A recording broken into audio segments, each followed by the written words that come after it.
हो गई सर। पढ़ाई करी, जिसने पढ़ाई करी वो बताए, जिसने नहीं करी वो बताए।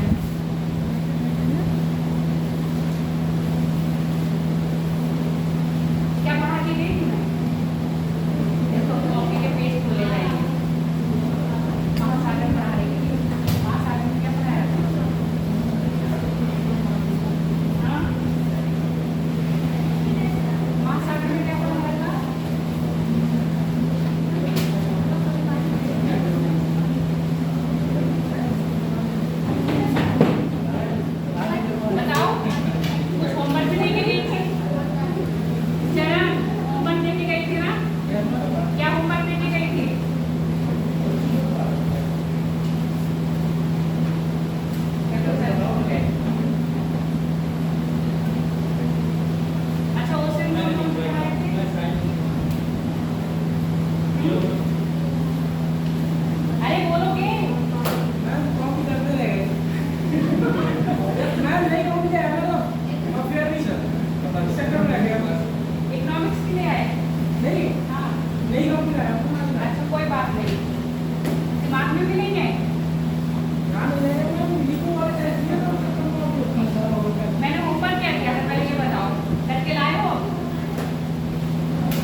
यानी कि आपके इसको कहते हैं कॉन्टिनेंटल शेल्फ, कॉन्टिनेंटल शेल्फ।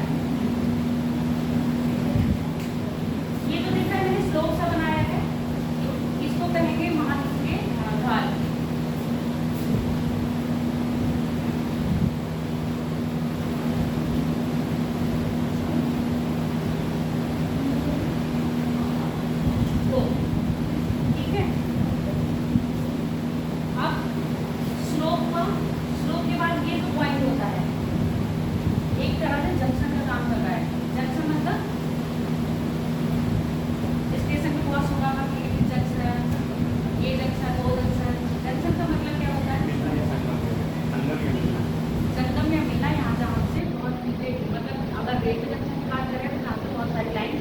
अलग अलग डिवाइड हुई है। ये जंक्शन पॉइंट क्यों कह रहे हैं? क्योंकि यहाँ महाद्वीपीय प्लेट, ठीक है, या महाद्वीपीय धरातल और महासागरीय धरातल क्या हो रहे हैं? मिल रहे हैं, इसलिए इसको क्या है? जंक्शन। यहाँ से यहाँ तक जो भी मैंने चित्र बनाया या जो भी मैंने आपको दिखाया वो सब किस में आ रहा है? महाद्वीप में आ रहा है, यानी कॉन्टिनेंट में आ रहा है। उसके बाद आता है आपका सागर, यानी कि अब सागर का मैदान क्षेत्र स्टार्ट हो जाता है, जिसको कहते हैं महासागर। मैंने आपको बताया सागर महासागर है, इसके बीच में जितने भी आएंगे वो सब क्या हो रहे हैं? सागर। और जितना इतना बढ़ते जाओ तो क्या होंगे? महासागर।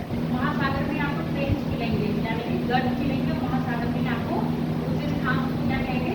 कटक। ये कटक हमें कहाँ मिलेगी?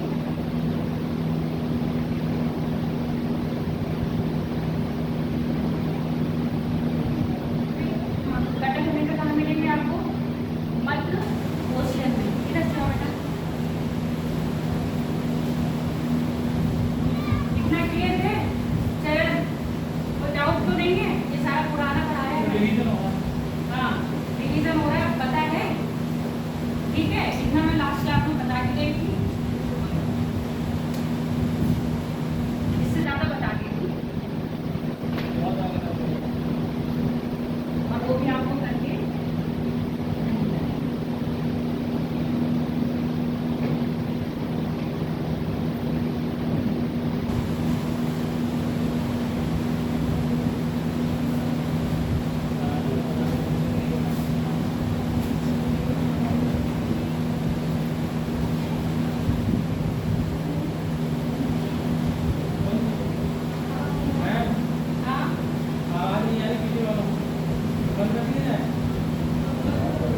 बिल्कुल बात नहीं आएगी।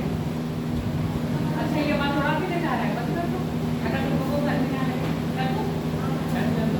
अभी तो करने वाला है, ठीक है, बना लिया।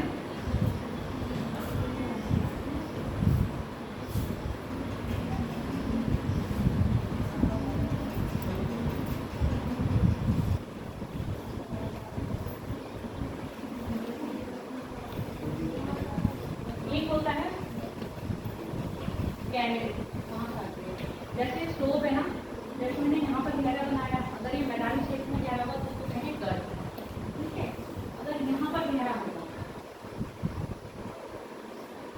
तो इसको कहेंगे कैंडिडेट।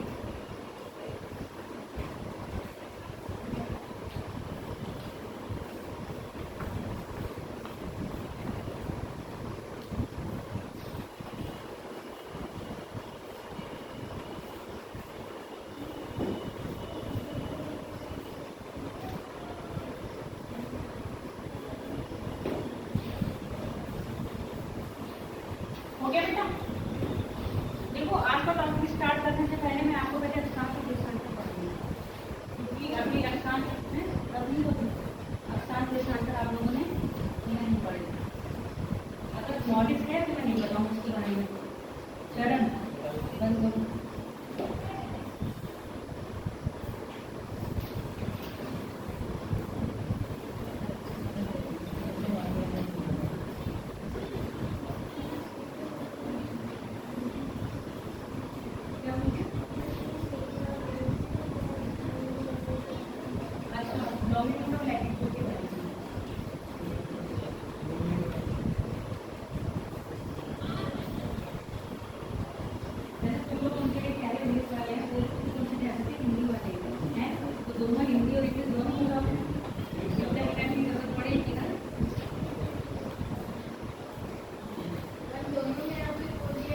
जिंदगी वाले हैं। क्या हो?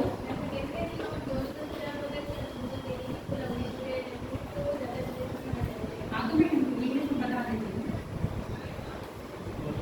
हो गया बेटा, फोन रख दो अंदर, रख कर दूँ, सबका लिख दिया।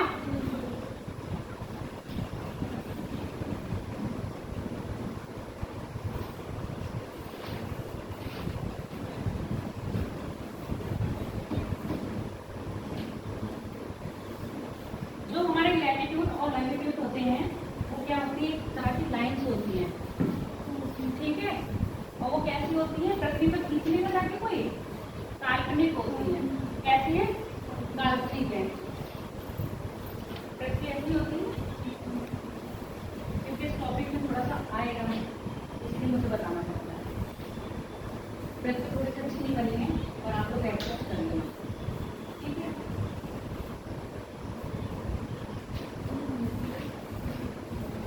ये हमारा 0 डिग्री है, जो क्या कर रहा है, इसको बराबर बराबर भागों में डिवाइड कर रहा है। एक सर्कल को आप काटेंगे तो कितने भाग में काट सकते हैं। यहाँ पर हम लोगों ने ना हर 1 डिग्री पर एक लाइन खींच दी है, ठीक है। जैसे मैंने 0 डिग्री बनाया, उसके बाद फिर 1 डिग्री होगा, 2 डिग्री होगा, ऐसे जाते जाते पूरा आपका 90 डिग्री होता है। और ये एक तरह से लाइन नहीं होगी, वृत्त होंगे, क्या होंगे, सर्कल। सर्कल की जो क्वालिटी होती है वो क्या होती है, लाइन की क्वालिटी क्या होती है वो बताऊँ, इतना तो पता होगा ना। जो आपका सर्कल होता है उसकी क्वालिटी क्या होती है, क्यों उसको हम सर्कल कहते हैं।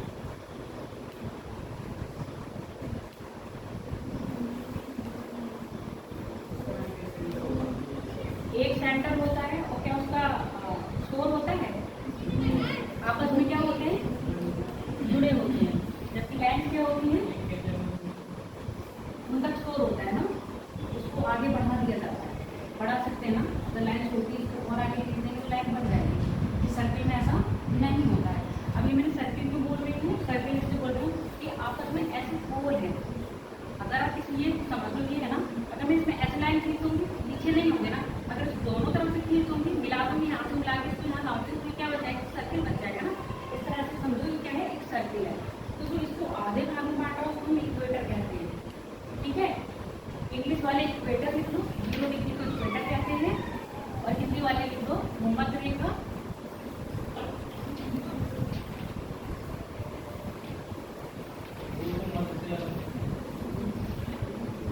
भूमध्य मतलब क्या है, जो जमीन को बीच में डिवाइड कर रही है, आधा आधा बांट रही है, भूमध्य रेखा और इक्वेटर।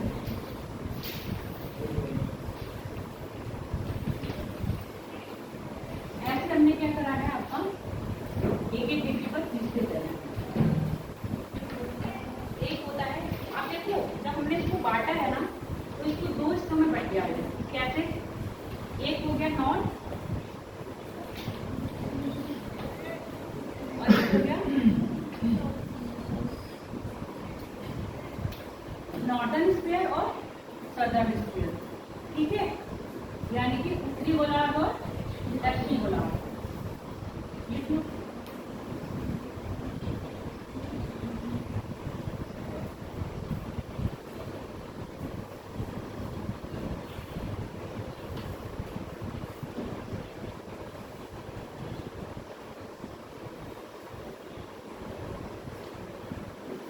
ये आपका नॉर्थ पोल होगा, ये आपका साउथ पोल होगा।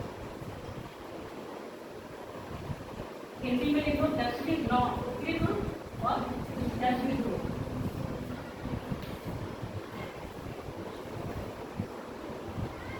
नॉर्थ पोल यानी कि उत्तरी ध्रुव, साउथ पोल दक्षिणी ध्रुव।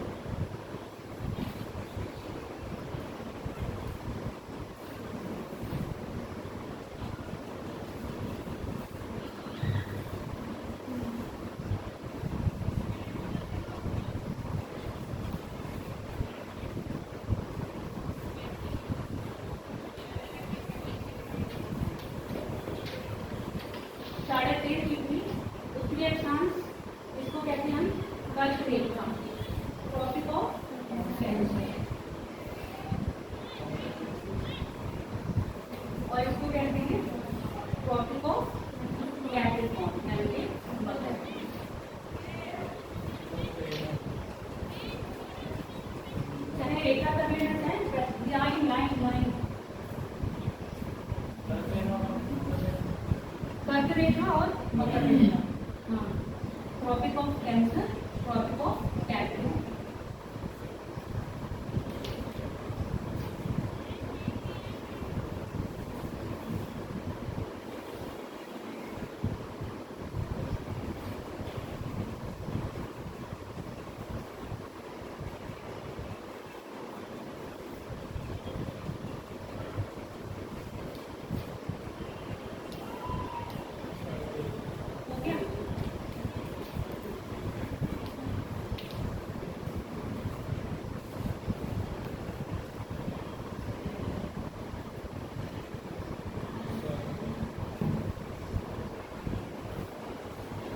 एक अक्षांश से दूसरे अक्षांश जाने की, एक लैटिट्यूड से दूसरे लैटिट्यूड जाने में हमें कितना दूरी तय करनी पड़ेगी? 111.13 किलोमीटर। चाहे भूमध्य रेखा से जाओ, मतलब 1 डिग्री, 0 डिग्री से आप जा रहे हो 1 डिग्री, तब भी आपको इतना करना है। 1 डिग्री से आप जा रहे हो 2 डिग्री, तब भी आपको इतनी करनी है। अब 0 से 2 जा रहे हो तो इसकी डबल करनी पड़ेगी। समझे? कहने का मतलब आप घर से यहाँ आ रहे हो, घर से यहाँ आने में जितनी दूरी तय करें, आपके घर से यहाँ की दूरी जितनी है उतनी दूरी किसी और स्थान पे होगी, तो आप दूरी यहाँ से दूसरा जाओगे या आप यहाँ से अपने घर गए तो दूरी उतनी हुई ना, इतनी दूरी तय कर रहे हो जितनी आपने अपने घर से आने में यहाँ तय करी और यहाँ से घर जाने में करी। अब यहाँ से आप घर न जाके घर से आके जा रहे हो तो दूरी क्या हो जाएगी? बढ़ जाएगी ना। यही बात है, 0 डिग्री से 1 डिग्री, मतलब 1 डिग्री की जो दूरी है वो इतनी है। और 3 डिग्री, 4 डिग्री, 5 डिग्री चल रहे हो तो क्या होगी? उसको मल्टीप्लाई कर दोगे। बहुत जल्दी आगे हो गया।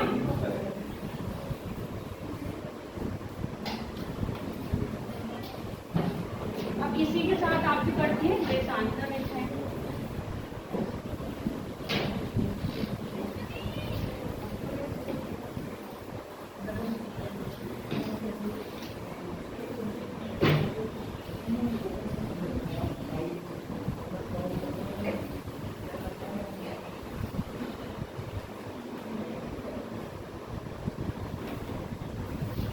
इनका नंबर कितना है? 181। 181 कैसे हो गया? 90 डिग्री से एक घुमा, ठीक है। और यहाँ पर इसकी संख्या होगी 1 360। कितना होगा? 360 ना, ये 361 होगी ना, 362 होगी। हैं? आवाज हो रही है, ये लोग कह रहे हैं सुनाई नहीं दे रहा है। हमारे पास नाम किया गया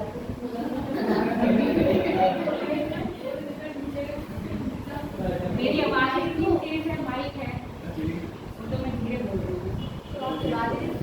अच्छा चलो, अभी हम देशांतर को अक्षांश रेखा क्या कर रही है? जैसे जैसे हम ऊपर एक तरह से 8 पर क्या कर रही है? टेम्परेचर आपके तो इक्वेटर यानी कि कर्क रेखा और मकर रेखा, आपके ट्रॉपिक ऑफ कैंसर और कैप्रिकॉर्न, इसके मध्य में जो सनलाइट होती है ना, संपूर्ण वर्ष यानी कि 4 ईयर क्या पड़ती है? डायरेक्ट पड़ती है। 90 डिग्री का एंगल बना रही है, ऐसे समझो। अगर कोई चीज किसी के साथ 90 डिग्री का एंगल बना रही होगी, ये सुन समझ लो, यहाँ पर है, और ये आपका ये वाला जोन हो गया। इसको क्या कहते हैं? कौन सा जोन कहते हैं? Tropic zone. यहाँ पर क्या पड़ेगा? सनलाइट 90 डिग्री का एंगल बनाती है। जैसे जैसे ऊपर जाएंगे सन की लाइट क्या पड़ेगी? क्या 90 डिग्री का एंगल बन रहा होगा यहाँ पर? नहीं, एंगल में क्या होगी? कभी कहने का मतलब है यहाँ सीधा पड़ रहा है, आगे तिरछा पड़ रहा है। जब ये प्रकाश तिरछा पड़ रहा है तो यहाँ पर मौसम ठंडा होगा, गर्म होगा? ठंडा होगा। और यहाँ पर मौसम कैसा होगा? गर्म होगा। समझ में आ रहा है ना? कि आगे आने वाले जो टॉपिक पढ़ाऊंगी इसलिए मैंने आपको स्टार्ट करा, क्योंकि हमारी पृथ्वी क्या है? झुकी हुई है। अभी मैं इसको दिन रात या पृथ्वी की दूरी ये सब चीजें आपको नहीं बताऊंगी। हमारी पृथ्वी क्या है? झुकी हुई है। अभी मैंने नॉर्थ पोल साउथ पोल ऐसे बनाया है, जबकि नॉर्थ पोल साउथ पोल ऐसे नहीं है, कुछ इधर है।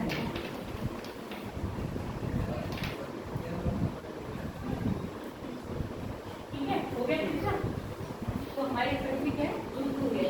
झुके होने के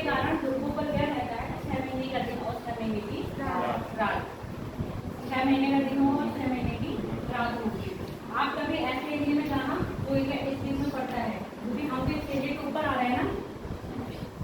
कर्क रेखा भारत से ऊपर गुजरती है या नहीं? कौन कौन से राज्य से ऊपर गुजरती है बताइए तो।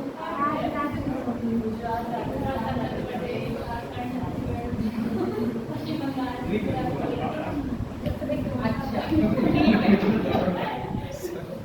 चलो ठीक है, यहाँ से होकर गुजर गया। इसका मतलब जब आप कर्क रेखा से इक्वेटर के बीच में भारत का जो दक्षिण भारत का एरिया है कुछ ऐसे है ना,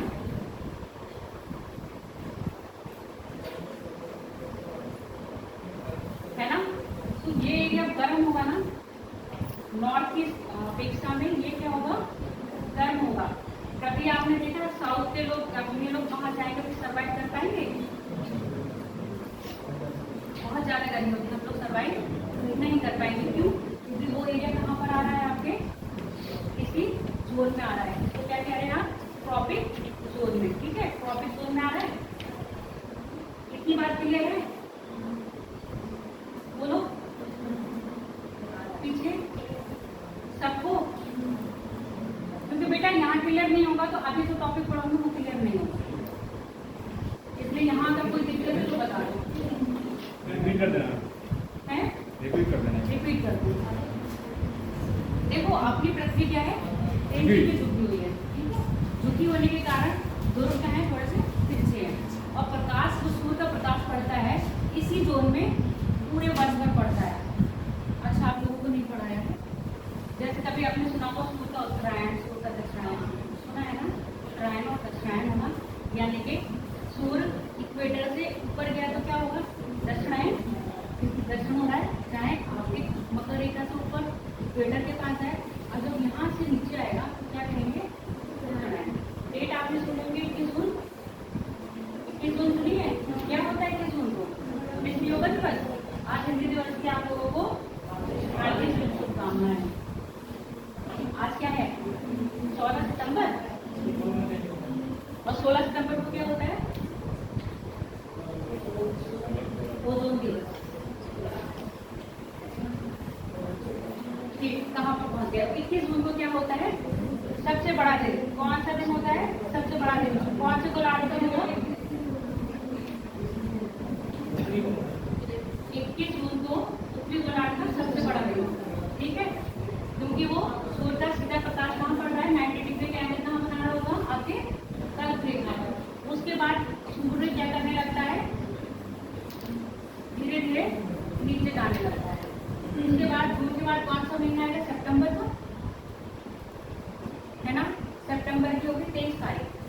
23 तारीख को सूर्य का प्रकाश पड़ता है इक्वेटर पर। ठीक है, अधिकतर इक्वेटर पे 24 घंटे का दिन होता है ना, तो 12 घंटे का दिन होगा और 12 घंटे की रात होगी। पर अपने यहाँ 21 जून को सबसे बड़ा दिन होगा, यानी कि दिन बड़ा होगा और रात। अब 21 जून के बाद धीरे धीरे रात दिन में क्या होता है, परिवर्तन आने लगता है। ठीक है, अब ये चेंज आप 23 सितंबर के बाद और चेंज होगी। अब रातें थोड़ा जल्दी होने लगी ना, जिस जल्दी सूर्य लगा है, कारण ये सूर्य कहाँ से आ रहा है, दक्षिण की आ रहा है, मतलब दक्षिणायन कर रहा है। 23 सितंबर को सूर्य कहाँ पर होगा, सूर्य का 90 डिग्री का एंगल कहाँ बन रहा होगा, आपके इक्वेटर पे बन रहा होगा। अब 23 सितंबर के बाद आपका आता है 22 दिसंबर, जो क्या होता है, दक्षिणी गोलार्ध का सबसे बड़ा दिन। अब सूर्य का प्रकाश 90 डिग्री का एंगल कहाँ बनाता है, आपके मकर रेखा पर। ठीक है, अब यहाँ पर अपने इस समय ठंड होगी या गर्मी होती है, अपने उत्तरी गोलार्ध में क्या होगी, ठंड, और जबकि दक्षिण गोलार्ध में क्या होगी, गर्मी। क्लियर हो गया? सूर्य का ऊपर नीचे जाना आपकी क्या कर रहा है, मौसम में परिवर्तन। और दिन रात क्या करता है, दिन रात को कंट्रोल कौन कर रहा है, पृथ्वी की घूर्णन कर रही है ना, पृथ्वी अपने अक्ष पर घूमना, उससे दिन रात होती है। अब 23 दिसंबर के बाद सूर्य फिर से कहाँ जाएगा, ऊपर की ओर जाता है और आता है मार्च का टाइम।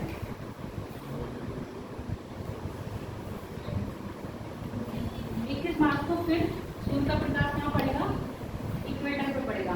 पूरे साल भर, मतलब जब तक जीवन है, सूर्य और पृथ्वी के साथ क्या हो रहा है, आपस में तालमेल हो रहा है, ये प्रक्रिया चलती रहेगी।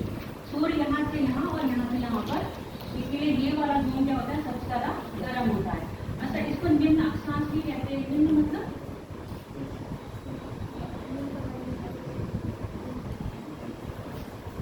निम्न और उच्च, ये तो सुना होगा, लो एंड हाई। निम्न मतलब यहाँ 0, 1, 2, 3 और यहाँ पर हम 90 तक जा रहे हैं ना, तो ये निम्न अक्षांश हो जाएंगे, ये उच्च अक्षांश हो जाएंगे, ठीक है। यानी कि लो लैटिट्यूड और हाई लैटिट्यूड। इतना क्लियर हो गया? देशांतर अभी बताऊँ या बाद में बता दूँ कभी, क्योंकि आपका टॉपिक आज यही था।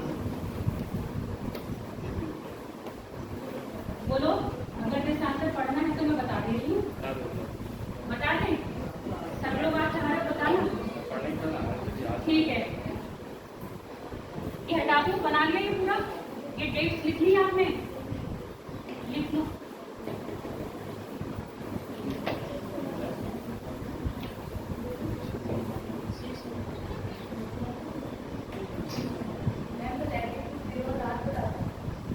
लैटिट्यूड दिन और रात नहीं बताता है, लैटिट्यूड एक तरह से ये समझ लो, वो आपका सनलाइट है ना, उसको मेजर करते हुए हम लोगों ने, और लैटिट्यूड और आपके लॉन्गिट्यूड ये सीधे सीधे आपके लोकेशन को बताते हैं।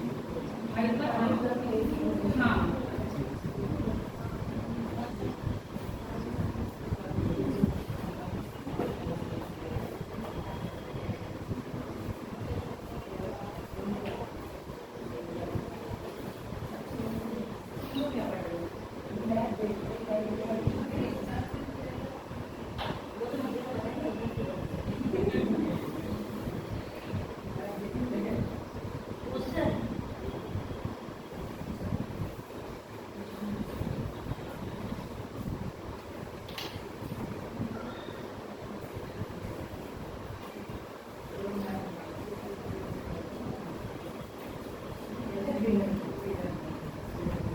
और ये जो आपकी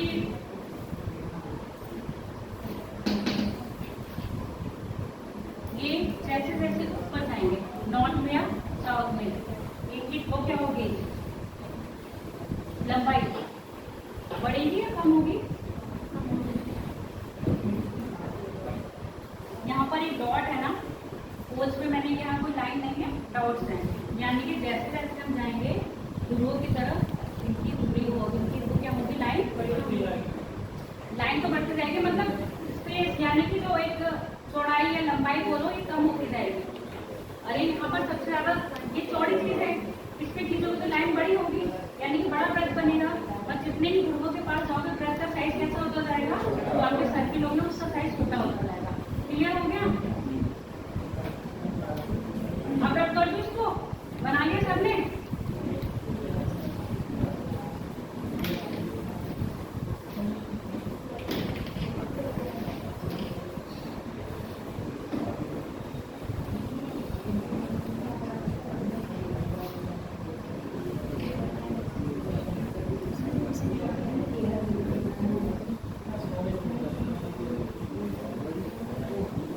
अब बात करेंगे लॉन्गिट्यूड की। देखो, जैसे 0 के पीछे 0 आ रहा था, ठीक है, मतलब अभी अक्षांश बताए थे ना, जैसे 0 डिग्री के पीछे 0 डिग्री ही वाला सर्किल आ रहा था, ऐसे यहाँ पर क्या है, ऐसे यहाँ पर नहीं है। ये हो गया 0 डिग्री देशांतर, यानी कि आपका ये 0 डिग्री लॉन्गिट्यूड हो गया। बेटा पीछे, और इसके जस्ट पीछे कौन सा वाला होगा, बताओ मुझे? ये 360 है, इसके जस्ट पीछे कौन सा वाला होगा? क्या 0 ही होगा? कौन सा होगा? इसका नंबर है, टोटल नंबर ऑफ 360, लॉन्गिट्यूड कितने होंगे? 360, 180 होगा।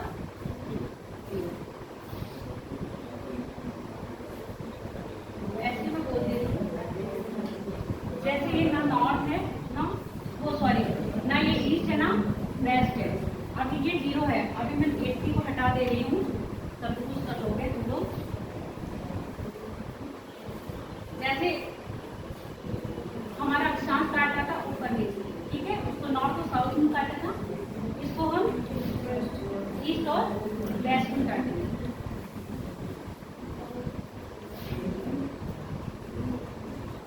ठीक है, ईस्ट और वेस्ट। इसके इधर आओगे तो टाइम में क्या होगा, प्लस। इसके इधर जाओगे तो टाइम में क्या होगा, माइनस। भी है मूवमेंट कर रही है पूरा से पश्चिम से पूरा वैसे वेस्ट यानी कि ऐसे यही मूवमेंट है ना पश्चिम से पूर्व ऐसे है।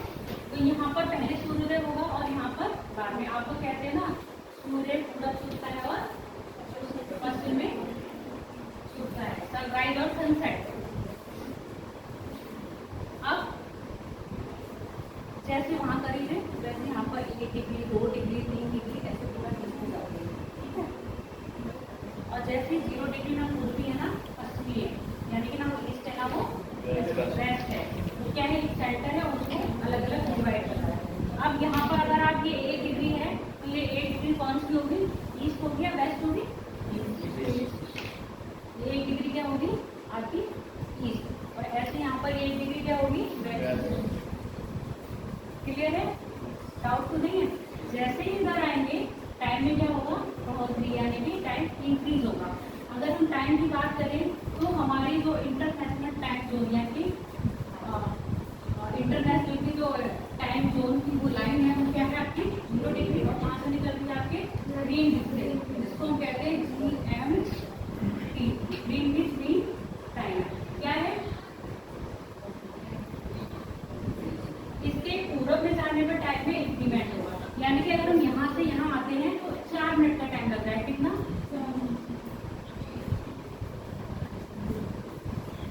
0 डिग्री से 1 डिग्री जाने में कितना लगा है 4 मिनट। हम इधर से इधर न जाके इधर से इधर जा रहे हैं, ठीक है, इधर से इधर न जाके अभी मैंने बताया। अगर हम यहाँ पर है यहाँ से हम यहाँ जाने में कितना लगेगा 4 मिनट। अब आपको पता है भारत का जो मानक समय है वो कितना है 82.5 पूर्वी या पश्चिमी,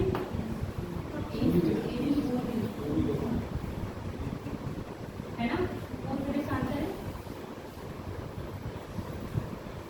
इससे कंपेयर करें किससे 20 दिन से हम कितना आगे चल रहे हैं 5.5। इतना तो सब आपको पता है, ये बोले कि मैं पता नहीं 5.5 घंटे। अब 5.5 घंटे निकालोगे कैसे निकालोगे? अच्छा ये सुनो, 1 डिग्री मूव करने में कितना टाइम लग रहा है 4, 30 डिग्री मूव करने में कितना टाइम लगेगा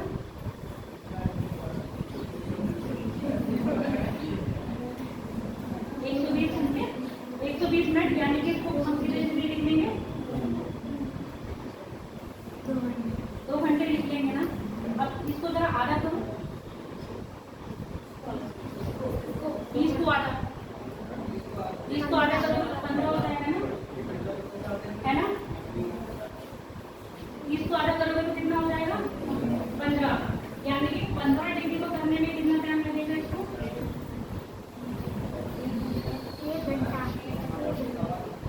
1 घंटा लगेगा, ठीक है। और 15 को भी आधा करोगे तो 7.5 कितना लगेगा, ठीक है। तो 30 देशांतर है उसको हम 2 घंटे मानते हैं, और जो हमारा 7.5 देशांतर है उसको हम मानेंगे आधा घंटा। क्लियर हो गया?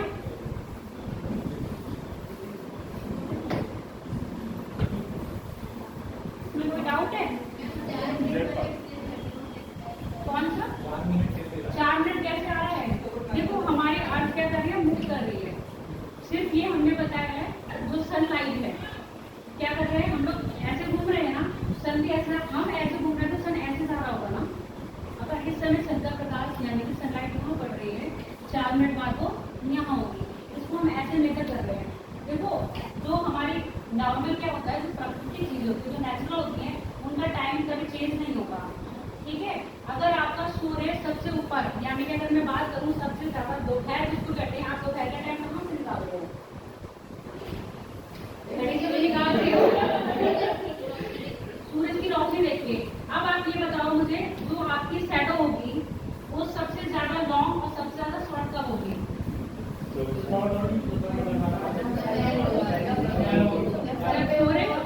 सर पर होगा तो क्या होगी छोटी होगी, वो एक जगह नहीं, वो पूरी जगह वहीं पर ही होगी ना।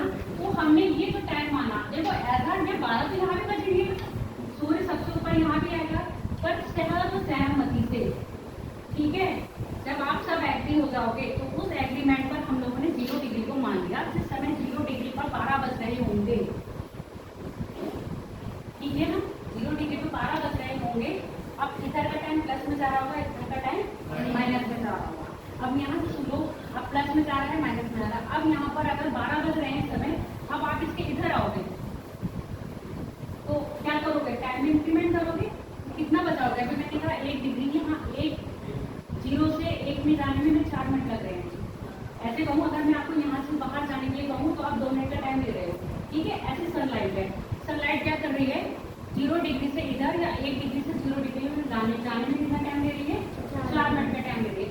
अब आप इधर से इधर आओगे तो कितना बज रहा होगा टाइम घड़ी में, 12:04। जैसे इधर आते जाओगे टाइम क्या होता है, बढ़ता जाएगा। अब इधर आओगे तो क्या बज रहा होगा, 11:56।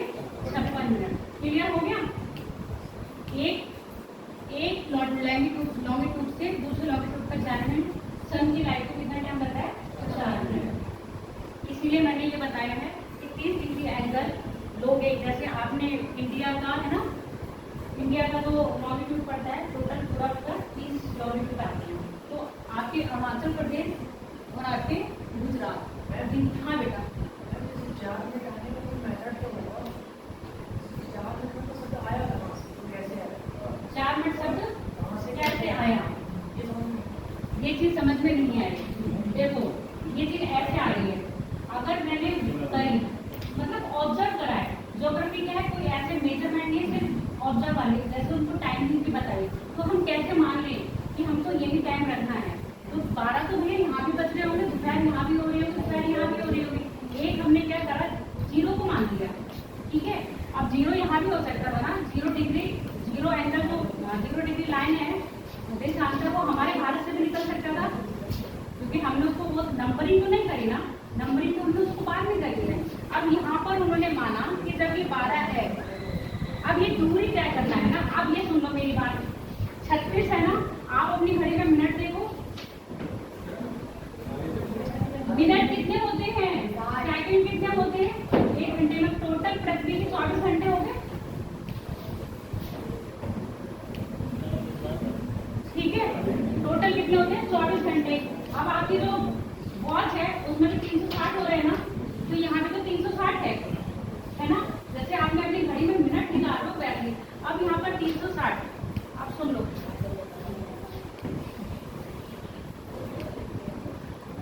एक डिग्री बराबर 360 मिनट होता है, ठीक है।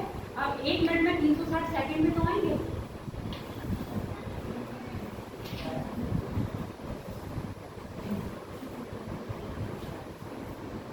सेकंड को हम ऐसे लिख सकते हैं, ठीक है। 1 मिनट में 360 सेकंड। जैसे हम लोग अपनी घड़ी में डिवाइड कर रहे हैं, यानी कि जैसे हम लोग अपने 24 घंटे डिवाइड करते हैं ना, वैसे हमने इस एंगल को कर दिया है। अब आपको 4 से मल्टीप्लाई करो, 180 सर कितना आ रहा है, 180 है 420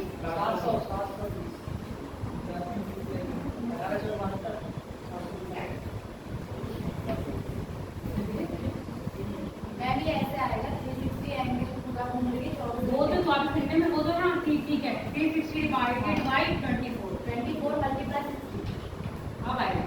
अब डिवाइड करो कितना आ रहा है, 4 आ रहा है, 4 मिनट कवर कर दिए। ऐसे डिवाइड करो 360 को 24 से,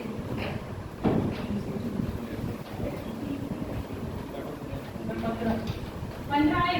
ये 15 कैसे निकाला था,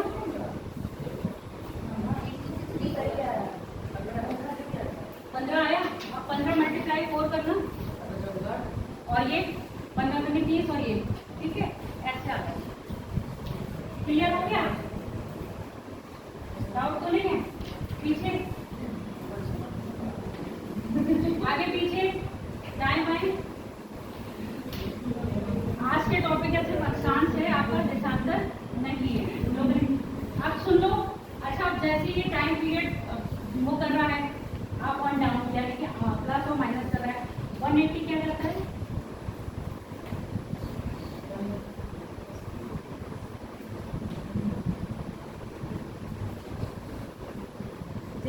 ये ईस्ट है ना वेस्ट है, वैसे 180 भी ना ईस्ट है ना वेस्ट है।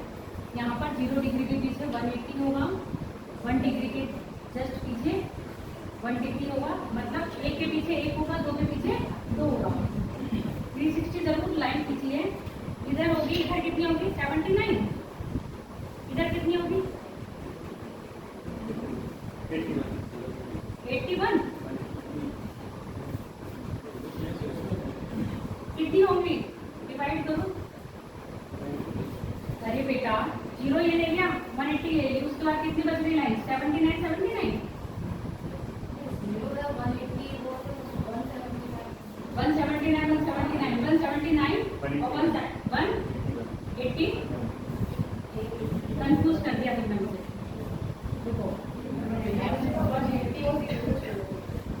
हाँ यही मैं कह रही हूँ, 180 और 0 छोड़ के कितनी बच रही है 178 और 178। इधर 178 बचेंगे, हाँ और इधर भी 178 बचेंगे। ठीक है, क्लियर हो गया। अगर हम उन दोनों को काउंट करेंगे तो होंगी आपकी 180, 180, 360 है ना। अगर काउंट करेंगे तो 180, 180, 360 हो जाएगी। अदरवाइज अगर हम 180 को छोड़ देते हैं और 0 को छोड़ देते हैं तो कितनी बचती है हमारी 179 और 179। क्लियर हो गया या नहीं? 179 के बाद 180 तो आएगा बेटा, ठीक है। और जो 180 आएगा जस्ट इसके पीछे आएगा, वो हमारी होती है अंतरराष्ट्रीय डेट लाइन, कितनी रेखा 1। आप लोग फिर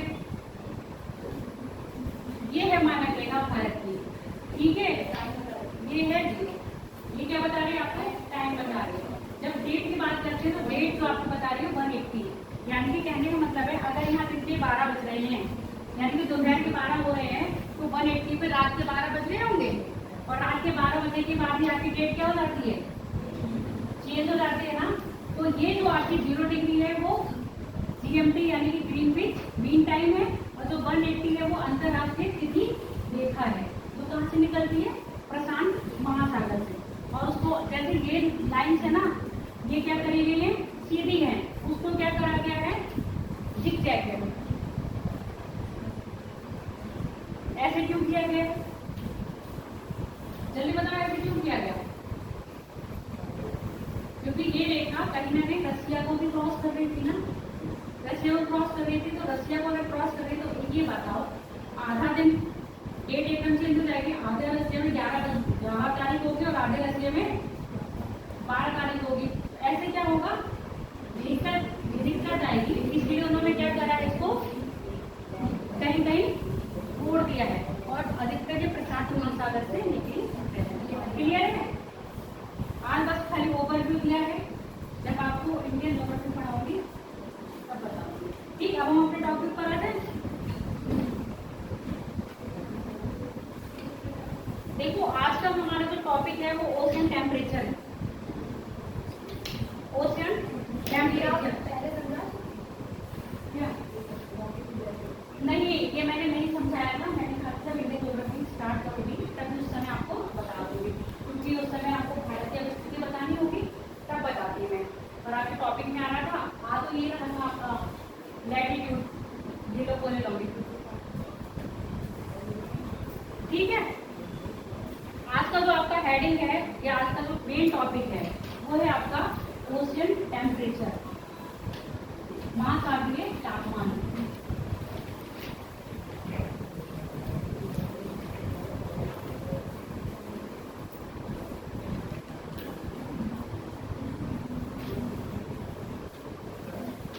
महासागरीय तापमान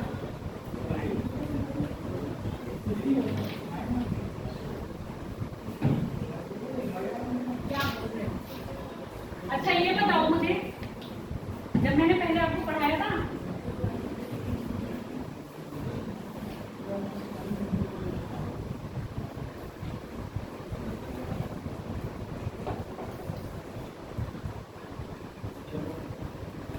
तो इसको दो पार्ट में डिवाइड करवाया था, लिथोस्फीयर और हाइड्रोस्फीयर कराया था ना। न्यू कर दिया, बताओ क्यों करवाया था लिथोस्फीयर और हाइड्रोस्फीयर? नहीं याद है?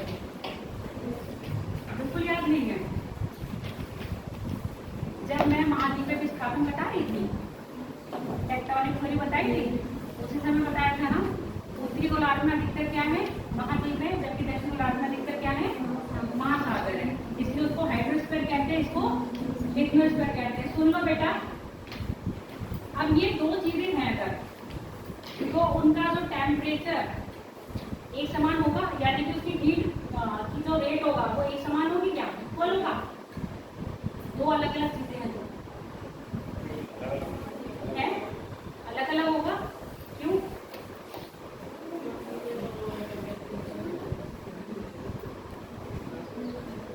एक तो बताओ, तुम थोड़ा समझा दो, आंसर तो सही दिया मैंने। ये कहा है किसी चीज का हीटिंग पॉइंट है, हीटिंग पॉइंट क्या सेम हो सकता है? दो चीजें अलग हैं, सबके अलग होंगे ना, क्योंकि जो वहाँ से लिथोस्फीयर हो गया सॉलिड, तो उसमें जो पार्टिकल्स हैं अंदर वो बहुत आसपास है, तो उनका हीटिंग पॉइंट वाला जो अगर गैस और वाटर की बात होगी तो पार्टिकल्स। ठीक है।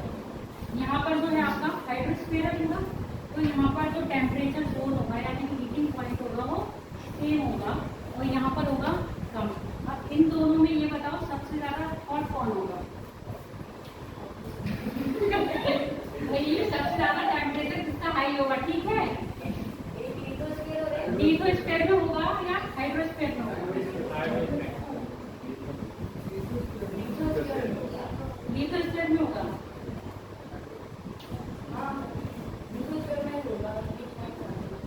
ठीक है, लिथोस्फीयर में ज्यादा होगा, हाइड्रोस्फीयर में कम होगा।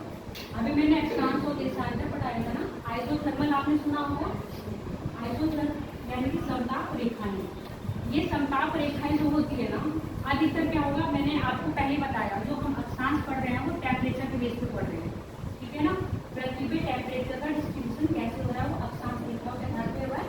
जैसे जैसे हम ऊपर जाएंगे टेम्परेचर क्या होगा, डाउन होता जाएगा, और जैसे जैसे हम इक्वेटर के पास आएंगे यानी कि ट्रॉपिक एरिया में आएंगे, टेम्परेचर क्या होता जाएगा, हाई होगा। और ये टेम्परेचर अधिकतर क्या करते हैं, समताप रेखा यानी कि आइसोथर्मल जो लाइन्स होती है उसको क्या करते हैं, फॉलो कर रहे हैं। इसको फॉलो करें आपके लैटिट्यूड को, समझते हैं ना कैसे।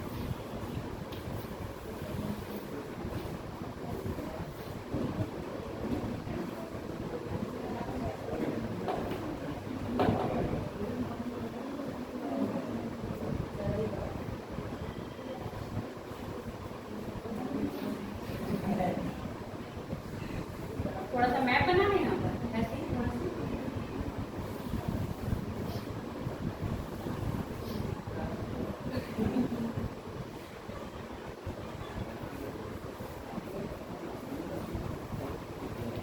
यहाँ मान लो क्या है आपका पूरा वाटर है, ठीक है, ओशियन है, और यहाँ पर क्या है, अर्थ भी आ रही, मतलब अर्थ तो है, क्या है, लिथोस्फीयर भी आ रहा है और हाइड्रोस्फीयर भी आ रहा है।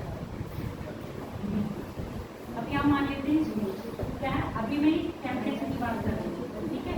इक्वेटर पे है 0 डिग्री, यहाँ पर अगर हम टेम्परेचर मान लेते हैं, आगे क्या हो रहा है, घटेगा या बढ़ेगा, पहले बताओ। ऊपर जाने में टेम्परेचर घटेगा या बढ़ेगा? घटेगा ना।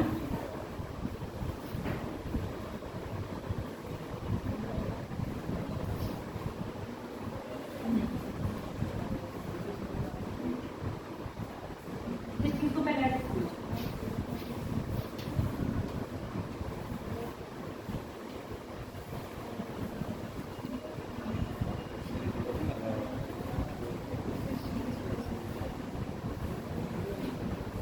हाँ, तो ये ठीक एक लाइन में आया है। यहाँ पर क्या है, यहाँ पर आपका ओशियन है, ठीक है, यहाँ पर आपका आ गया लिथोस्फीयर, यानी कि आपका स्थल मंडल होगा। स्थल मंडल में एकदम टेम्परेचर कहाँ जा रहा है, 20 पर, जबकि धातु है, जबकि समुद्र में क्या है, इस समय टेम्परेचर 10 है, क्या है, 10 है।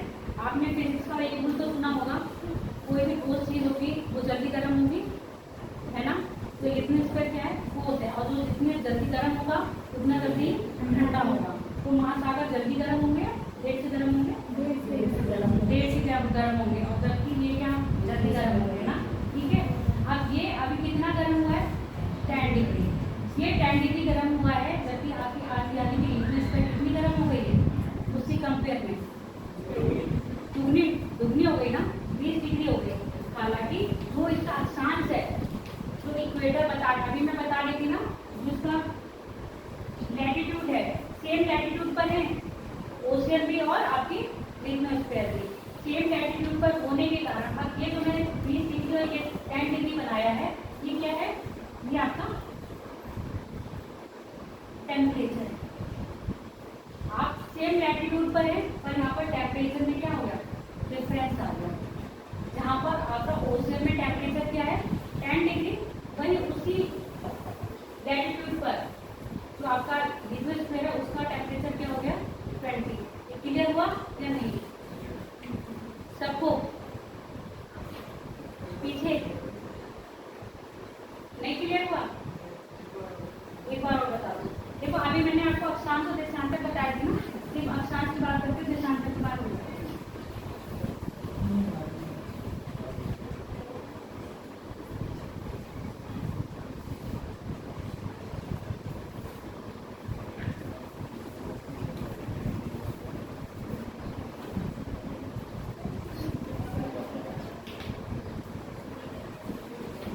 लैटिट्यूड का फॉलो करें तो देखा जाएगा टेम्परेचर जैसे जैसे हम ऊपर जाएंगे टेम्परेचर क्या होगा, कम होगा। ठीक है, एक ही अक्षांश पर अगर कोई चीज है, क्या कहने का मतलब आप तीनों एक सीट पर बैठे हो, एक सीट पर बैठे हो और क्या है इस हिसाब से जितनी गर्म इस क्षेत्र में पड़ रहा है उतना ही गर्म आप लोगों को लगना चाहिए, है ना, उतनी आपको मतलब हीट तो एक समान मिल रही है ना। कहने का मतलब है अगर आप इस रेंज में हो तो आपको हीट एक समान मिल रही है, इक्वल है ना हीट। और ऐसा हो रहा है कि समुद्र क्या हो रहे हैं इसके कंपेयर में, किसके कंपेयर में, आपके लिथोस्फीयर यानी कि स्थलमंडल की कंपेयर में ढेर से गर्म होते हैं। टेम्परेचर तो सेम मिल रहा है ना। अब इस पॉइंट पर अगर मान लो ये हम 5 डिग्री उत्तरी अक्षांश पर है, 5 डिग्री उत्तरी अक्षांश पर है, तो हमारा समुद्र इस समय कितने डिग्री पर होगा, कितना डिग्री गर्म हुआ है 10 डिग्री। और इतनी ही अक्षांश पर अगर आपका लिथोस्फीयर है वो कितना गर्म हो चुका है 20 डिग्री गर्म हो चुका है। तो ये जो गर्म है नॉर्मली कहते हैं जो आइसोथर्म होता है, यानी कि जो आपकी समताप रेखाएं हैं क्या करेंगी, अक्षांश रेखाओं को फॉलो करती है। पर यहाँ पर क्या फॉलो कर रही है, ये जो मैंने 20 डिग्री बताया है ये आइसोथर्म की बात करिए, आइसोथर्म रेखा यानी कि समताप रेखाओं की बात करिए। समताप रेखाएं हैं जो आपका लिथोस्फीयर है वहां पर आपके लैटिट्यूड का क्या करती है, अनुसरण नहीं करती है, यानी कि उसको फॉलो नहीं करती है, जबकि यहाँ पर करती हैं। अब इसको ऐसे समझो, यहाँ पर क्लियर है ना, तो यहाँ पर जो आइसोथर्मल लाइन्स होंगी वो सेम होगी, अक्षांश के समांतर से होंगी, मतलब उसके पैरेलल रहेंगी। अब यहाँ पे पैरेलल रहेंगी। अब यहाँ पर क्या आ गया, थोड़ा सा स्थल आ गया, तो नीचे अक्षर जाएंगी, फिर क्या होगा, समांतर आ जाएगा, फिर ऊपर आ जाएगा, फिर समांतर आएगी, फिर ऊपर आएगी, फिर समांतर आएगा। ठीक है, ये समझ रहे हो ना। ये जो मैंने टेढ़ी मेढ़ी लाइन खींची है ये कौन सी रेखाएं हैं, आपकी समताप रेखाएं, यानी कि आइसो। हाँ, यही तो मैं बता रही हूँ। अब तभी तो मैंने पहले स्टार्ट करा कि दो चीजें हैं, अगर आप अलग अलग चीजें लो तो उसका क्या बॉइलिंग पॉइंट सेम होगा, तो यहाँ पर दो अलग अलग चीजें आ गई ना। बोल क्यों रहे हैं, देखो यहाँ पर फॉलो कर रहा है पर यहाँ फॉलो नहीं कर रहा है। ये बताया है कि यहाँ पर जो समताप रेखा है आइसोथर्मल लाइंस हैं वो इसको तो फॉलो करती है अच्छी तरह अक्षांश रेखा को, पर यहाँ पर फॉलो नहीं करती है। एक तरह से समझने का ताल्लुक है। डाउट है कोई? है, बताओ क्या है कंफ्यूजन है क्या? अगर वो सीधी हो जाएगी तो वो समताप हो जाएगी, इसीलिए किया वो बात ठीक है। देखो अक्षांश बढ़ गए ना, यहाँ पर टेम्परेचर हाई, तुम्हारा कहने का मतलब अगर समताप की हम बात कर रहे हैं, तो आप कह रहे हो ना समताप रेखा, तो एक ही चीज अगर एक जैसा टेम्परेचर एक जैसी पदार्थ होगा उसमें तो रहेगा ना, वो दूसरे पदार्थ में रहेगा, उसका चेंज हो जाएगा ना, हो जाएगा। तो यहाँ पर सिर्फ यहाँ पर ये समझने की बात है, अधिकतर हम ये मानते हैं कि जो आपकी आइसोथर्मल लाइंस होती हैं वो किसको, लैटिट्यूड को फॉलो कर रही हैं, ठीक है, लैटिट्यूड की पैरेलल होती है, और नॉर्मली पैरेलल नहीं होती हैं। क्यों?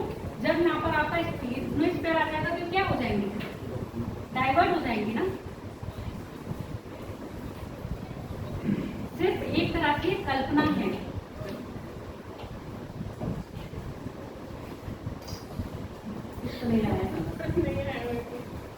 देखो अब मैं ये बताती हूँ, चलो तुम ऐसे नॉर्मल समझो, किसी को गुस्सा बहुत जल्दी आता है ना, किसी को गुस्सा बहुत देर में आता है, तो उसे सहन करने की शक्ति होगी ना, वो अलग अलग होगी ना। तो यहाँ पर तो टेम्परेचर की बात कह रहे हैं, समुद्र देखो गर्म तो समुद्र भी होगा, पर जितनी जल्दी आपका जितना इस पर गर्म हो रहा है उसके कंपेयर में समुद्र क्या होंगे, धीरे गर्म होंगे, और जब ये गर्म होंगे तो ये क्या हो जाएंगे, ठंडे हो जाएंगे, ठीक है। अब मैंने बताया था आपकी जो अक्षांश रेखाएं हैं वो भी क्या होंगी, पूरब से पश्चिम है ना, तो सॉरी पश्चिम से पूरब है, तो आपकी जो समताप रेखा है, आइसोथर्मल लाइंस हैं, वो भी कहाँ जाएंगी, पूरब से पश्चिम, ऐसे ही फॉलो करेंगे, ना कि ऐसे फॉलो करेंगे। अब ये लिथोस्फीयर में, हाइड्रोस्फीयर में आ जाओ, हाइड्रोस्फीयर में आपकी ये स्थिति रहेगी,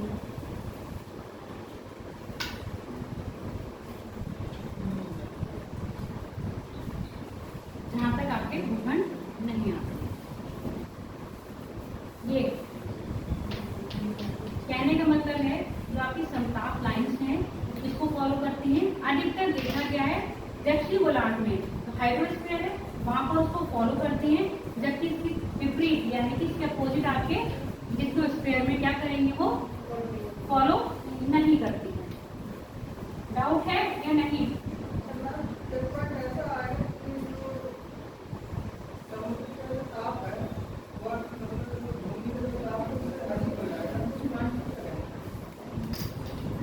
समुद्र का ताप भूमि के ताप से कब होगा?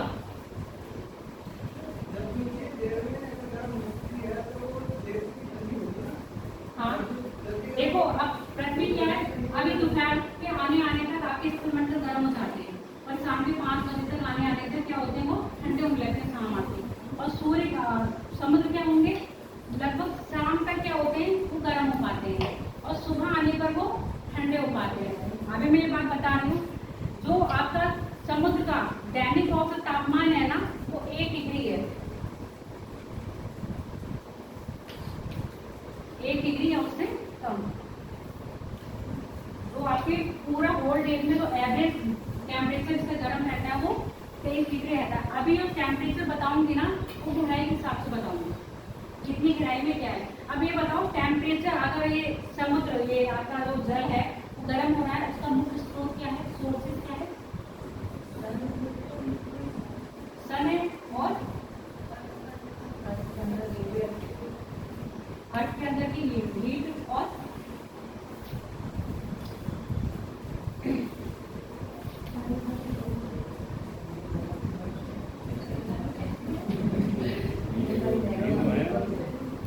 सबसे पहला कौन सा सोर्स है आपका, सन, यानी कि उसके बाद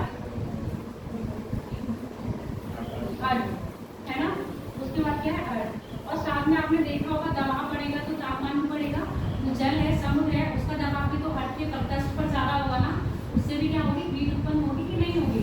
दूसरा और तीसरा हो गया आपका समुद्री जल का दबाव। ये तीनों पॉइंट लिख दो।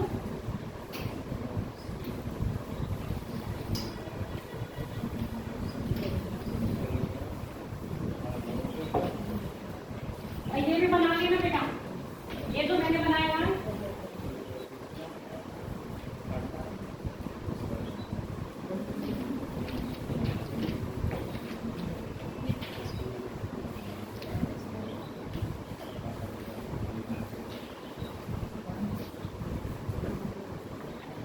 आपके पेपर में इधर ही से बनेगी, इधर से बनेगी है,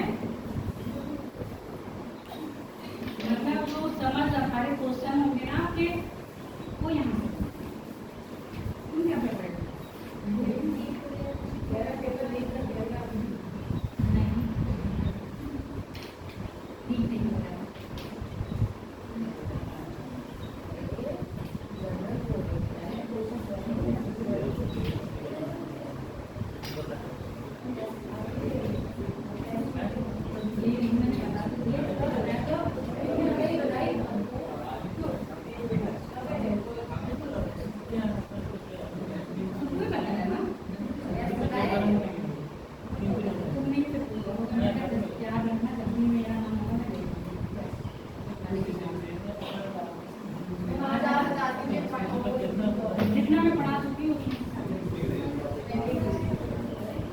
बना लिया। पहले ये चित्र बना लो।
समुद्र की गहराई को देखते हैं, मेजर करा जाता है।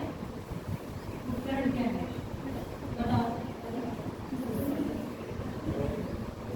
समुद्र की गहराई को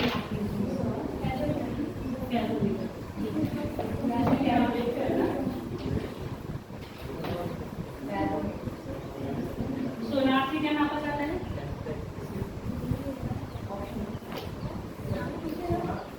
सोनार से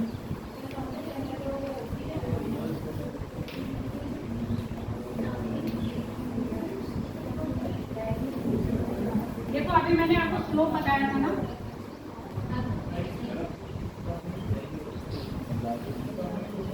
स्लोप यानी कि कर्व बन रहा है ना, कर्व बनाना।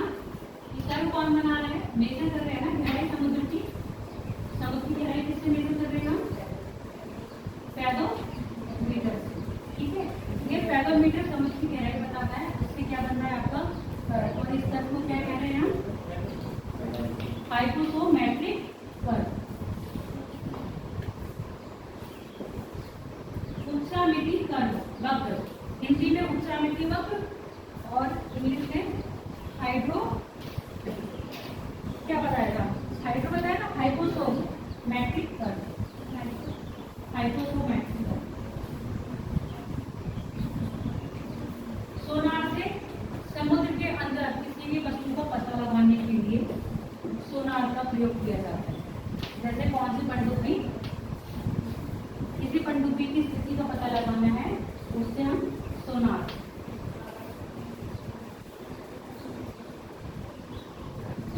पैडो से, पैडोमीटर से समुद्र की गहराई, और सोनार से समुद्र के अंदर किसी भी वस्तु को पता लगाया है, किसी वस्तु की स्थिति जानना। अधिकतर ये सब चीजें कहाँ पर यूज होंगी आपके?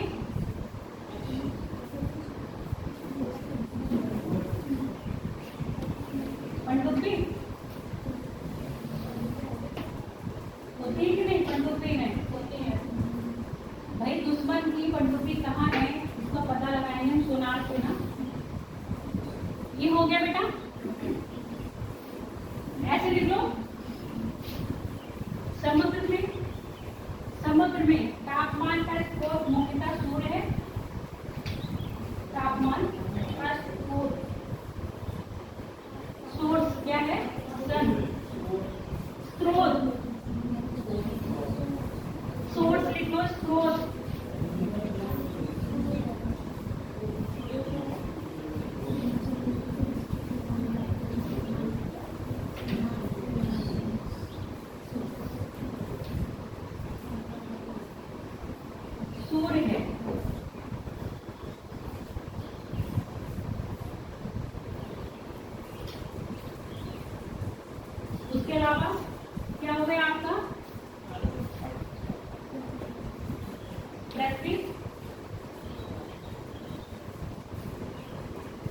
पृथ्वी की आंतरिक ऊर्जा और प्राइसों का वाटर।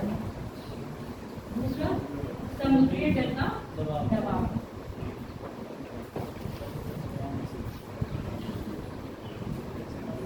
ये सब तो क्या हो गए, समुद्र को तापमान यानी कि हीट कैसे प्रोवाइड की है उसके सोर्सेज हो गए। अब ये बताओ इसके अलावा भी समुद्र में जो टेम्परेचर होता है उसको मेंटेन करते हैं। टेम्परेचर को मेंटेन, जैसे आपकी बॉडी को मेंटेन करने के लिए कूलर लगाया है ना, इस रूम के टेम्परेचर को मेंटेन करने के लिए कूलर एसी लगाते हैं, तो ऐसे ही समुद्र के टेम्परेचर को मेंटेन करने के लिए कुछ चीजें होती होंगी। क्या है कुछ आइडिया?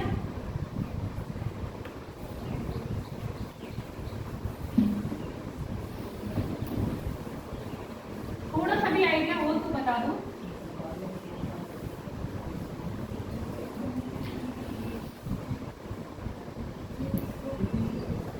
नहीं आइडिया?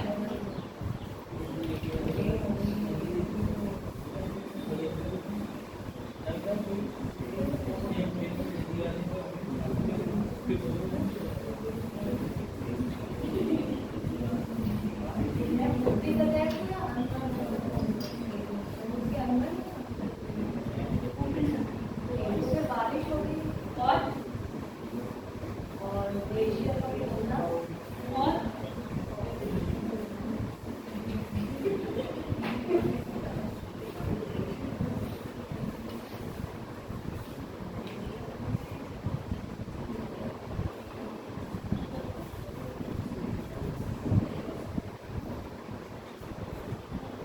समुद्र में बढ़ता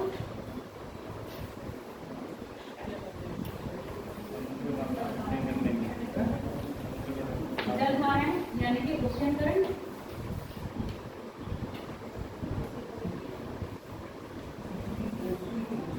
ठीक है। उसके बाद आपके होंगे रेन,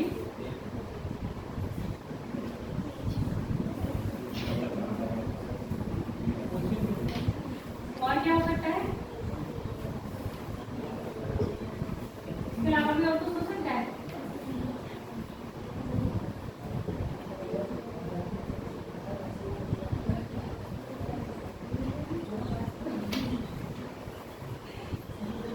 देखो पहली बात, अभी बात कर रहे थे ना, मैंने समुद्र का औसत तापमान बताया था, ठीक है। क्या है 1 डिग्री सेंटीग्रेड से या उससे कम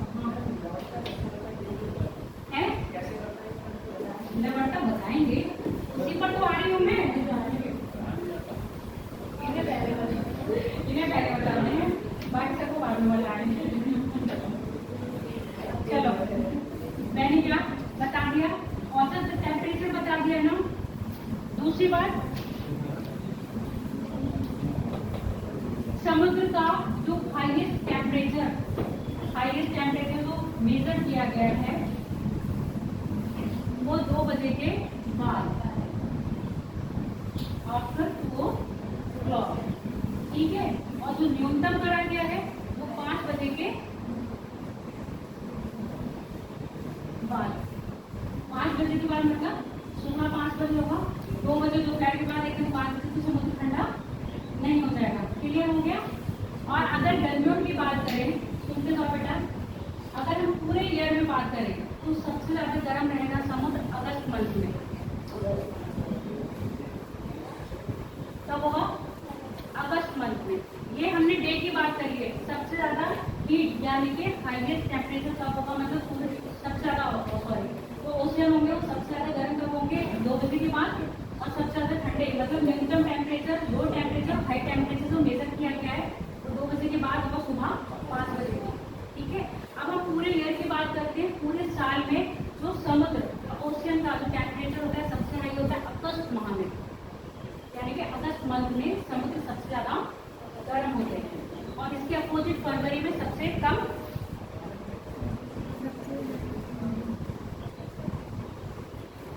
क्या होगा फरवरी में? ठंडे तो नहीं बोलेंगे, कैसे होगा? तो टेम्परेचर होगा उसका मिनिमम होगा और वहां पर होगा मैक्सिमम, ठीक है। मैक्सिमम हीट कहाँ होगा पूरे ईयर में? अगस्त मंथ में होंगे। और मिनिमम हीट कब होगी आपके? फरवरी में। क्लियर हो गया? अब ये ऐसा नहीं है कि ये समुद्र सारे समुद्रों के लिए ऐसा होगा,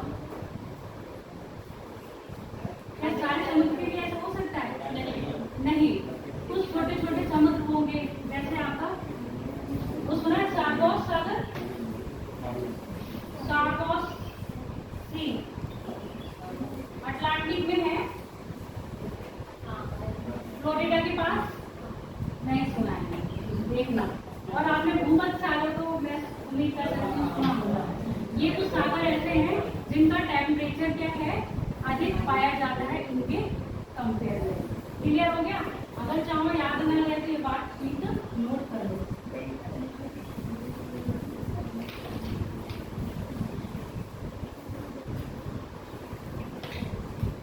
समुद्र या ओशियन या महासागर सागर का 2 बजे सबसे हाईएस्ट यानी कि मैक्सिमम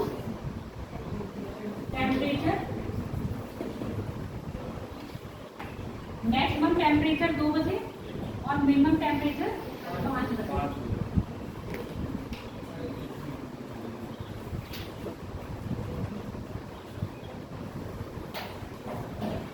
और ईयर में बताएंगे तो अगस्त मंथ में हाईएस्ट और फेब में लोएस्ट।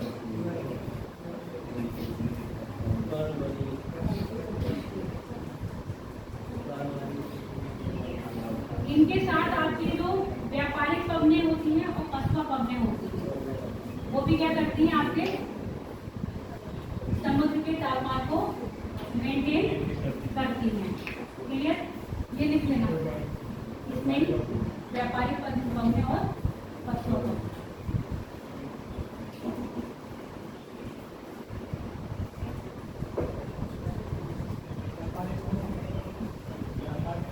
अभी जब आपको व्यापारिक कंपनी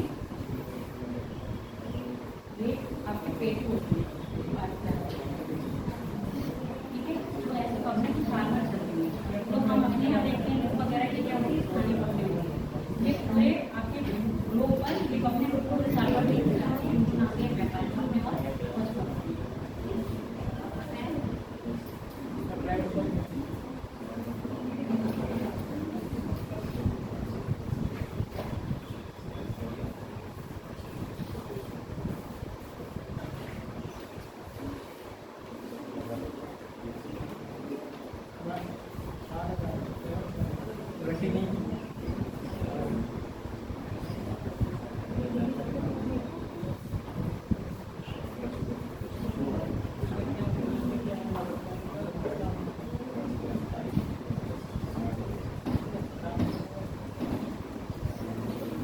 ओशियन करंट सुन रखा है?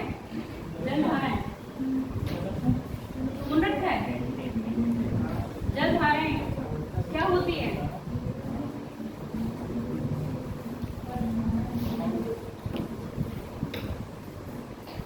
जलधाराएं क्या होती है?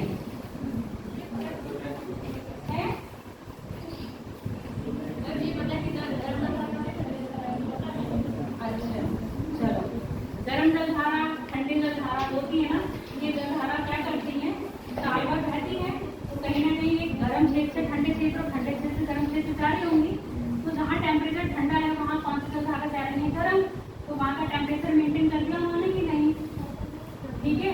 और गर्म क्षेत्र से ठंडे क्षेत्र, ठंडे क्षेत्र से गर्म क्षेत्र में ठंडी जलधारा गर्म में आ रही है, तो क्यों? तभी तो टेम्परेचर मेंटेन कर रही है। ठीक है। अब लवणता की बात कह रहे हो, जो जिस जल में लवणता, लवणता मतलब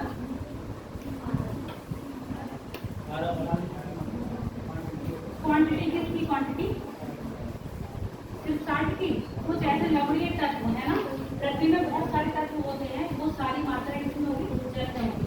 कोई जल अधिक लवणीय होगा, उसका हीटिंग पॉइंट अलग होगा ना, और बॉइलिंग पॉइंट भी अलग होगा नॉर्मल पानी से, है ना। अब ये बताओ,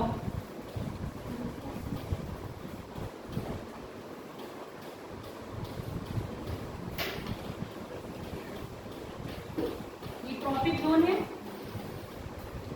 इससे पहले मैंने बताया पूरे साल सूर्य की किरणें यहाँ रहती है ना, तो यानी कि यहाँ तो वाष्पीकरण भी ज्यादा होता होगा।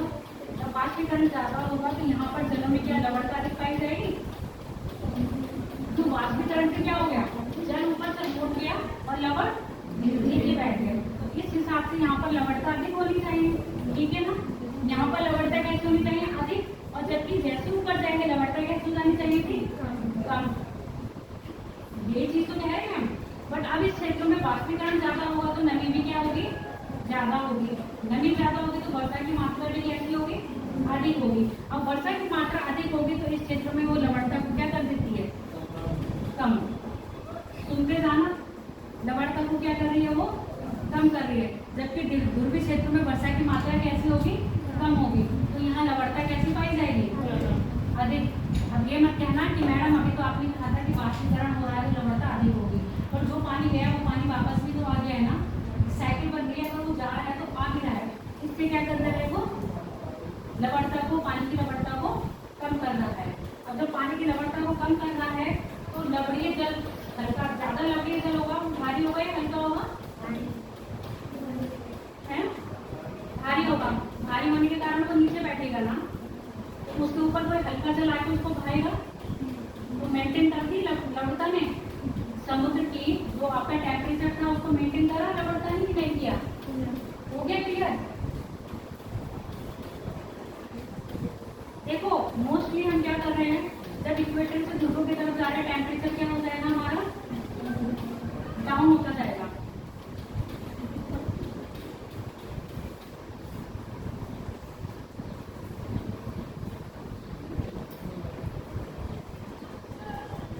ये क्या बनाया मैंने 40 डिग्री उत्तरी अक्षांश और 40 डिग्री दक्षिण अक्षांश, ये होती है पवनों की पेटियां, यहाँ पर होती है पवनों की पेटियां। अब कहीं ना कहीं पवनें भी क्या करती हैं आपको सागरीय जल में हलचल पैदा करेंगी ना, चाहे वो पशुआ पवने हो चाहे वो व्यापारिक पवने हो। तो व्यापारिक पवने क्या करती है समुद्र, अभी आपने स्थल मंडल का पूर्व पश्चिम तो पता है ना, स्थल मंडल का पूरा पश्चिम क्या है, ये क्या है स्थल का बताओ, ये मैंने एक स्थल खंड बनाया डिवाइड कर दिया, ये पूरा है या पश्चिम है, अरे ऐसे समझ लो बेटा, ये पूरा भी पश्चिम है, ये अब यहाँ पर समुद्र है, तो समुद्र का ये कौन सा किनारा होगा, और ये पूर्वी, और यहाँ पर एक धरातल आएगा उसका क्या होगा,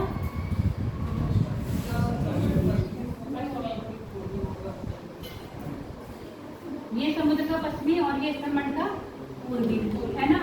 जो हमारी पवने चल रही है, ठीक है, कौन सी पवने, व्यापारी पवने 40 डिग्री से आपके इसकी जो होता है ना, जो आपके जो समुद्र का टेम्परेचर रहता है, समुद्र का टेम्परेचर रहता है वो वायु तापमान से कम रहता है, क्या रहता है, वायु तापमान से कम रहता है, जबकि दक्षिण गोलार्ध में यानी कि इसके जैसे ही आप दक्षिण गोलार्ध में आओगे यहाँ पर टेम्परेचर कैसा होगा, वायु पवनों से अधिक, ठीक है। इनका कारण क्या होती है आपकी पवने, ये पवने जो पछुआ पवने हैं, व्यापारी पवने वो क्या करती है, महासागर जो होते हैं महासागर के पूर्वी तट पर जो टेम्परेचर होता है उसको क्या करती हैं कम करती हैं, और जबकि ये महासागर के पश्चिमी तट पर टेम्परेचर को क्या कर देती हैं बढ़ा देती हैं। सूर्य जाना कैसे, जलधारा आपने नहीं पढ़ी है, थोड़ा सा यहाँ पर क्योंकि जलधारा टॉपिक अपन उधर आती है के बाद, मतलब ये टॉपिक खत्म हो जाएगा फिर पढ़ाएंगे। पछुआ पवन चलती है, पछुआ नाम है यानी कि पश्चिम से आ रही, वेस्ट से आ रही है तो वेस्ट से आएगी, और जब जलधारा यहाँ मिल जाएगी तो ये क्या होगी ठंडी है, और ठंडी जलधारा जब यहाँ पर आएगी और ध्रुवों से जलधारा जब इधर आ रही है तो कौन सी हो जाएगी ठंडी हो जाएगी। आपसे आपकी पूर्वी ऑस्ट्रेलिया की धारा आपने सुनी होगी, तो ठंडी है गर्म,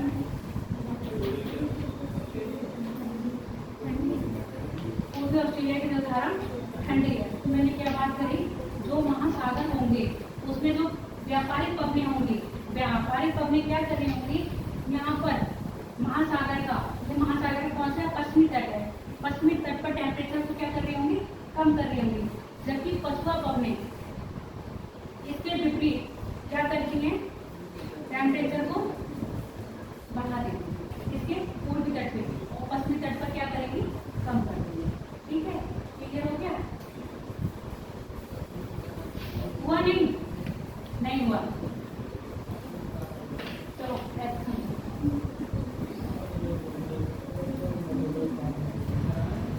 ये आज मैं पढ़ा रही हूँ, थोड़ा घर पर जाके एक बार रीड कर लेना।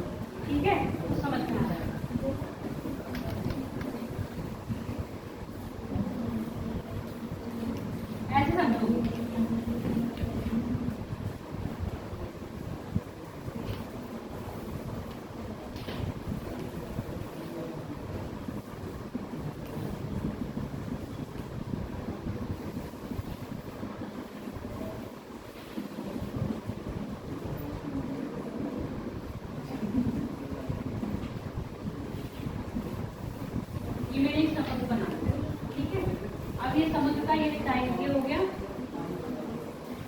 और ये हो गया, ठीक है। जो व्यापारी पबने हैं वो क्या करेंगी, आपके पश्चिम साइड, यानी किसका पश्चिम है, समुद्र का पश्चिम साइड में टेम्परेचर को क्या करेंगी, बढ़ा देंगी, जबकि पूर्वी साइड में टेम्परेचर क्या कर देंगी, कम। ये कौन करेगा, आपके व्यापारी करेंगे, ठीक है।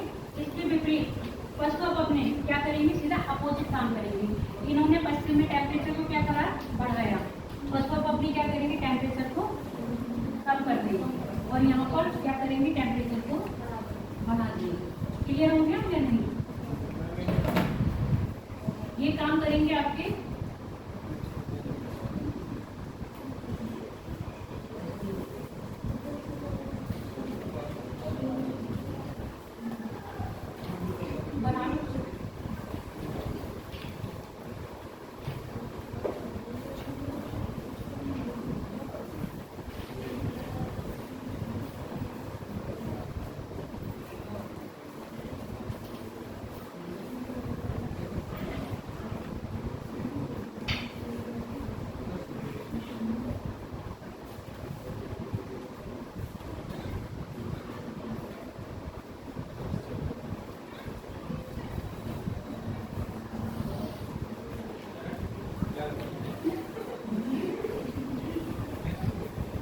हो गया।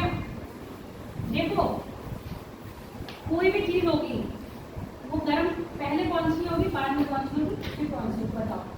तो डायरेक्ट संपर्क में होगी वो पहले गर्म हो गया है ना, उसके बाद में उसी तरह की ठंडी वाली बात है। अब यहाँ पर हम लिक्विड स्तर ले ही नहीं रहे हैं, अब हम सीधे बात करें आके हाइड्रोस्फीयर यानी कि समुद्र मंडल यानी कि जलमंडल।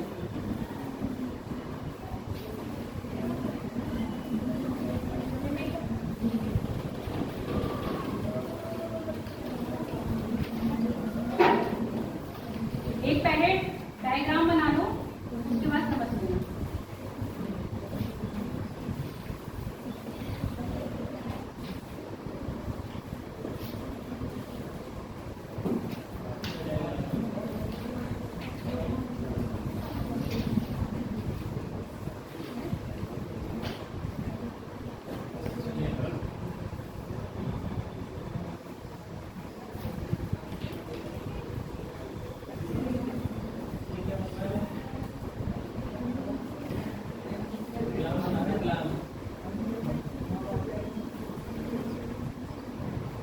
प्लान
बेटा 20 से 30 तक का कर लो टेम्परेचर। चलो फिर ऐसे कर लो, हमें 5-5 कैटेगरी करके नहीं बन पाएगा ना, दो का कर दूं, 2, 4, 6, 8, 10 कर दूं। अरे मैम आ जाएगा ना, चलो मैं कर ले रही हूँ, आप अपने हिसाब से कर लो। एक चार्ट बोल रहे हैं, चार्ट क्या हो गया, आई बोल रही थी ऐसे ले लो, इसका भी कॉपी नहीं है। कॉपी ऑलरेडी हुई।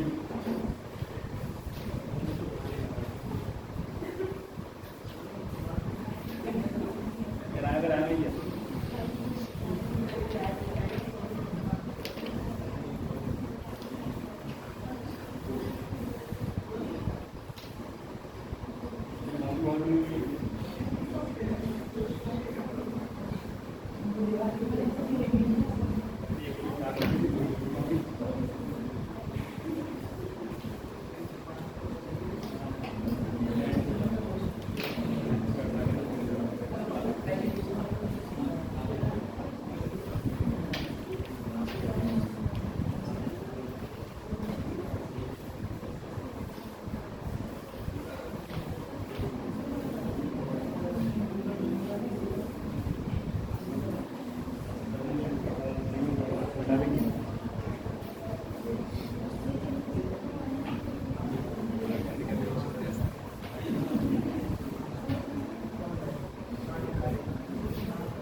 बैठी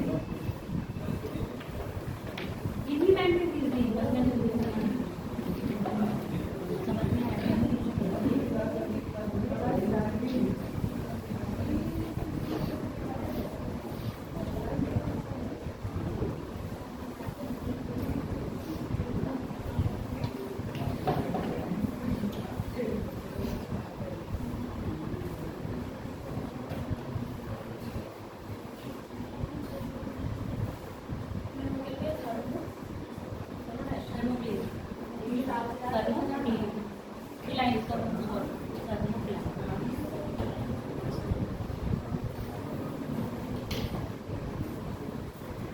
हो गया सजा सजा को सजा मत देना पनिशमेंट सजा रहे हैं सजा लो सजा मत दो पनिशमेंट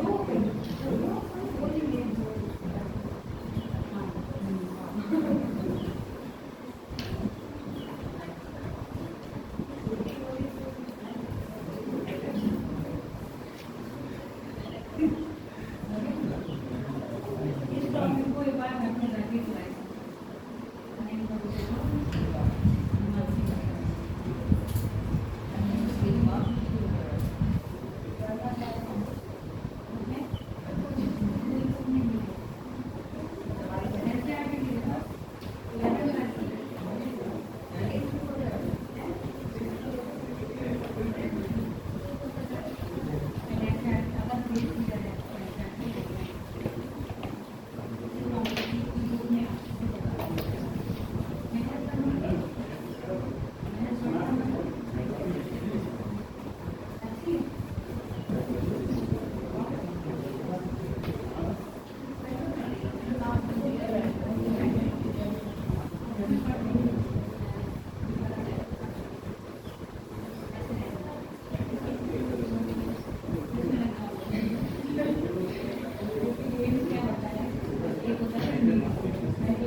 हो गया बेटा बन गया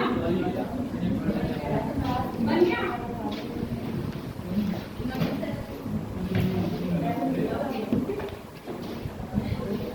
टॉपिक लंबा है बताओ टॉपिक लंबा है थोड़ा सा बस थोड़ा दे दूं ओवरव्यू दे देंगे उसका ठीक है देखो मैंने क्या कहा था टेम्परेचर कौन सा जब आपके समुद्र गर्म होते हैं ना समुद्र सतह सबसे पहले गर्म होती है फिर आपने वो सुना होगा संवहन सुना है सुना है ना हाँ भूतात्व संवहन उसके बाद धीरे धीरे कहने का मतलब ये है आपने हीट का वो सुना होगा हीट का क्या होता है हीट जो फ्लो करती है वो हाई से लो की तरफ कर रही है ना अब जो ये मैंने सी बनाया क्या बनाया है समुद्र लेवल बनाया है यहाँ पर दिख ही रहा है ना ओशियन डेप्थ यानी समुद्र की गहराई जैसे समुद्र के ऊपर है यहाँ पर टेम्परेचर क्या दिख रहा है आपको 20 डिग्री मतलब समुद्र का जो एवरेज टेम्परेचर रहेगा 20 से 27 डिग्री प्रति सेंटीग्रेड रहता है ठीक है ऊंची सतह का अब धीरे धीरे अब यहाँ पर क्या है हाई टेम्परेचर बेटा यहाँ पर क्या बन गया हाई टेम्परेचर जबकि इसके नीचे क्या होगा बॉटम में लो टेम्परेचर होगा तब हीट क्या होगी हीट ऊपर न रहेगी क्योंकि समुद्र के ऊपर तो टेम्परेचर वैसे भी क्या होगा हाई होगा ना क्योंकि हीट कहाँ से आ रही है ऊपर से नीचे आ रही है ना तो अब ये हाँ हीट क्या होगी नीचे की तरफ फ्लो करेगी तो धीरे पहले ये सतह गर्म होगी उसके बाद धीरे धीरे आपकी नीचे की सतह गर्म होती जाएगी और एक टाइम ऐसा आएगा जहाँ पर सूर्य का प्रकाश नहीं पहुँचता है सूर्य का प्रकाश नहीं पहुँचेगा तो कुछ सतह तक अब ये जो मैंने बनाया है कौन सा बनाया है थर्मोक्लाइन ये थर्मोक्लाइन जो जोन वो ये है जहाँ पर टेम्परेचर एकदम डाउन हो रहा है ठीक है टेम्परेचर क्या हो रहा है एकदम डाउन हो रहा है तो ये वाला जोन कहाँ मिलेगा आपको 500 से 1000 मीटर की गहराई मीटर हो गया किलोमीटर होगा, वो मैं कंफर्म कर दूंगी। इतना क्लियर हो गया। ये जो थर्मोक्लाइन है, ये जो जोन है, यहाँ पर टेम्परेचर क्या हो रहा है, एकदम डाउन हो रहा है। कहाँ था 20 तो कहाँ पहुँच गया 6-7। उसके बाद धीरे धीरे क्या होगा, धीरे धीरे समुद्र का टेम्परेचर कैसा होता जाएगा, डाउन। यानी कि यहाँ पर समुद्र कैसे होंगे, ठंडे यानी कि कोल्ड, है ना। इसका आगे का चित्र याद रखना, आगे का मैं बताऊंगी। और टेस्ट जितना पढ़ा दिया है उतना ही होगा, टॉपिक दे देना। टॉपिक भी भेजना होगा। ये अभी बता दीजिए, हम अभी देख लेंगे। आप किसमें इंटरेस्टेड हो?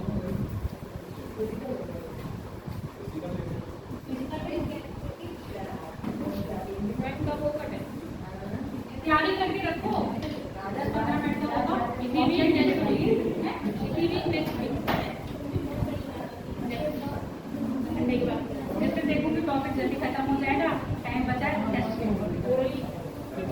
ठीक है। ओरल लोग दोगे, रिटर्न दोगे, टेस्ट ओरल दोगे, रिटर्न दोगे।